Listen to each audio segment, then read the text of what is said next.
How are you, Raiders family? Bourkeys here, and welcome to my post-match review of the Rabbitohs round 10 game. Apologies for it being a little bit later than usual, Tuesday afternoon.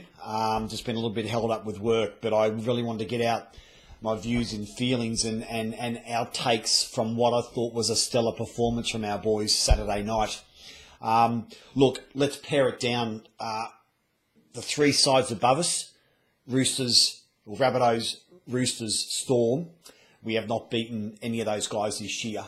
Combined loss of 12, 6 and 4 points. Not the end of the earth by any stretch of the imagination. We've got far more upside than downside.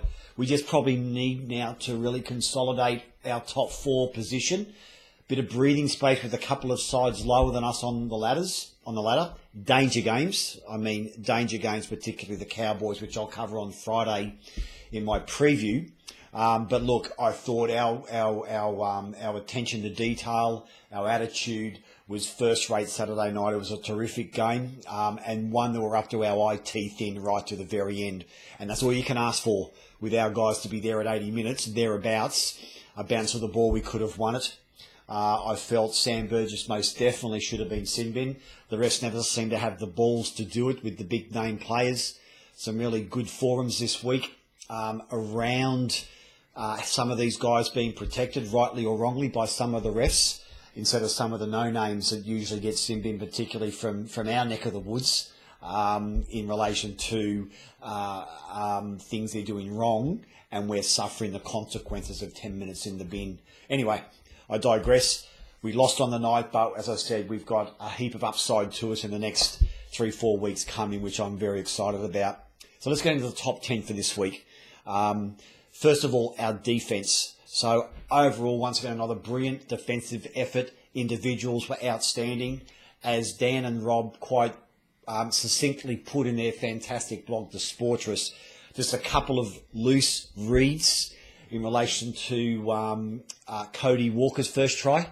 If you look back at the replay, Havili was on Cook, and Elliott seemed to panic a little bit when Cook seemed to get on the outside of Havili, and Elliott may have panicked a little bit in trying to rush in to help Havili contain Cook.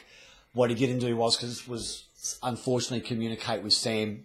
By the time Sam had moved, Walker was in the gap, Cook had hit him, and unfortunately Cody had already gone past Sam to make a ball and all tackle. It was too late then to recover, being that close to the line. So once again, just a minor communication issue. We may have been spooked a little bit in thinking that Cook was going to beat Havili, which he may not have, but it's just that communication. I would prefer that they throw a face ball to the winger and score on the flanks and scoring close by. Let's make them force the pass to the sidelines. You just don't know what could happen then. The cover could get them drop ball into touch. So I prefer our defence is cramped enough to push them to throw that long ball than to score close to the ruck. Anyway, the second effort in relation to fifth and last play by South, Reynolds running it. Once again, Walker unfortunately got in behind Bailey, and Bailey was in the South line in the end. And as soon as Bailey looked out to his winger, Walker was able to get in behind him. By the time Bailey looked back to Walker, the ball had gone again, and the winger was in the corner. Once again, just communication. Bailey playing with Jared really for the first time, because in Bailey's first NRL game, he was on the right edge, taking Rapana's place. This week, Bailey was on the left edge, taking Kotrick's place. So once again, just communication, continuity with combinations, getting the defence right. But that'll come. And as I said, I'd much rather them be scoring on the flanks than close to the rucks. Number two, I've gone for young Hudson Young. Once again, this guy I'm really enjoying watching. He's got a bit of an edge about him. His footwork close to the line. He's still beat a number of South players on the weekend. His one-on-one strips. He just seems like he belongs. And I think that's a fantastic positive sign for us leading into some, fairly origin-heavy stuff coming up. We won't have a lot of origin players, sadly, but the rotation that Ricky's looking for from his bench players is coming here in spades. As Ricky said a few weeks ago, he's now settled on his bench players. Hudson Young's one of them. Corey Horsburgh's the next at number 3. And once again, he had another fantastic game. Just grunt and grit, doesn't cop any crap, just wants to get amongst the big names and really let them know that he's around. And that's the sort of mongrel I want from Young and Horsburgh. I want them to be known that, you know, they're not here just to make friends. I think in the past, players seem to be concerned about making sure they don't hurt the opposition too much, or asking how the wife is or the girlfriend or the kids, which is nice after the game. But during the game, I want to see these guys with a bit of mongrel, and we saw that from these two young guys on the weekend. So we need to keep it up. Number 4, I've gone for Nick Kotrick. Stellar game. I'll eat humble pie again. As you quite rightly hear me say, I don't like to weaken a strength to strengthen a weakness. Personally, I probably still would have had a straight swap with Oldfield, but Nick's game the other night was brilliant. I was quite surprised we didn't have the vision or the fortitude, possibly, to run more plays with Nick.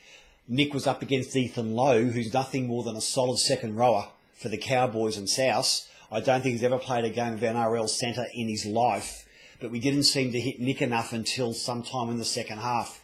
We should have really been able to isolate Nick on Ethan Lowe with some plays to the middle to hold the defence up, and then come back sweeping with either Jack or CNK.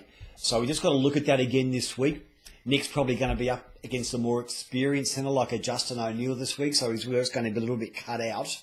But I thought we could have been a little bit more spread with our choices in attack by hitting Nick Kotrick more than the left side with Jack and Jared a lot of the time. But once again, just a work in progress. Nick was awesome. It just adds another feather to his bow with BJ out. And just basically it's a seamless transition. I don't see why Ricky would move Nick back to the left wing unless BJ comes back. We'll just have to wait and see. Number 5, I've gone for Josh Papali. Simply outstanding. Once again, a post basically had us in for a win and stopped us in our tracks. One of those things you can't do much about. But the way Josh just takes on the Burgess brothers, Totoli for South, big men, but he just gets those post-contact minutes to give us the role for the next set of Ryan Sutton or Elliott or whoever. Papali's, once again, I reckon he's gone to another level this year from last year, just with the way of his fitness and his intensity in and around those plays of getting us on the front foot. So an awesome game for Papa. Number 6 is intensity. You can really notice this year our rise in intensity when we're challenged. And that is nothing more than a mental attitude, an ability and the want to be in the contest. Intensity you can't coach. It's got to come from the heart. And we're right there in this contest with spades in this competition with the way that we are, with the intensity we have at the contest, particularly in defence. We want to hurt people. And that's where intensity starts with your defence. So I think 10 rounds in, that is here to stay. But once again, it comes from attitude. So we need someone or somebody or individuals as a team to really make sure that intensity is there from the first minute, week in and week out. If we can bring that to our game each week, then we're going to have more wins and losses between now and semis. This number 7, I've gone the grind. We got into the grind again Saturday night beautifully. Up and back, kicking for field position. Jack was a bit rusty on a couple of his kicks. They had 7-set repeats. Sam the same. But we didn't miss them by much. So we've really now developed once again that mental attitude for the grind, where that middle 40 minutes, 20 minutes before half-time, 20 minutes after half-time, we've got to stay in that arm wrestle, knowing that the final 20 minutes of that second half is where we can really explode with our attack. But this is a really positive sign, guys, that we've got that mental aptitude to not panic, to stick to our system and our game plan and our process to basically grind out a win. And that's what the grind is, to wear your opposition down in those little 1%ers that make a massive difference at that 78, 79, 80-minute mark. Number 8, I've gone for CNK this week. I thought, once again, brilliant game under the high ball, a night game, which we haven't had for a couple of weeks, so he adjusted beautifully. I'd just love to see him now really start, if Nick Kotrick's in right centre, I'd really love to see CNK now getting around Nick. I think that would cause opposition defences heart palpitations by having Elliott, Nick and CNK floating around the back. I think that'll cause a lot of distress to left edge defenders of opposition teams if CNK can now start to drift out. I think his round the ruck play is brilliant and gets us onto that front foot really well. But I think once he does that first or second play, he's just got to then position himself on those edges for a second phase play, similar to the way Nick set up Elliott on the weekend for Sam Williams' try. I'd love to see C&K on the outside of Nick Kotrick in that type of involvement, so he can either go out or go in. So I think that's really critical that C&K can now get to our edges a little bit and give us some more options there. But a stellar game from Shanice Nickel-Clockstadt. Number 9, I've gone for Croker. Once again, just some bad luck with that read at the end. Probably 9 times out of 10, he may have slid a little bit early. He didn't seem to slide like he usually does. Maybe it wasn't wet or dewy, but that's something he has usually done in the past where he gets close and slides in. He tried to go over the line.